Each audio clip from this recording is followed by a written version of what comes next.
C'est la première fois depuis 1994, donc il y a 30 ans, qu'il y a une exposition sur Gustave Caillebotte. Le musée d'Orsay se devait quand même d'en avoir une. L'autre était au Grand Palais.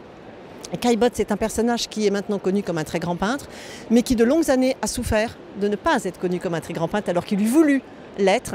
Et il était connu comme un collectionneur et surtout un mécène. On a un corpus assez important d'œuvres de Caillebotte, il y en a 500, 550 au catalogue raisonné, qui sont également des paysages et autres, mais que cette fois-ci on ne présente pas dans l'expo.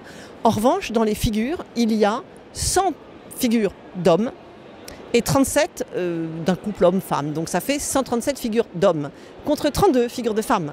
Donc il y a quand même un tropisme aigu vers la présentation des êtres masculins. Je pense que les œuvres de Caillebotte sont une sorte de miroir de lui. Enfin, j'ose pas dire un autoportrait, mais à chaque fois, on a le Paris de Caillebotte, les amis de Caillebotte. Et quand il réunit tout le monde, c'est dans son appartement.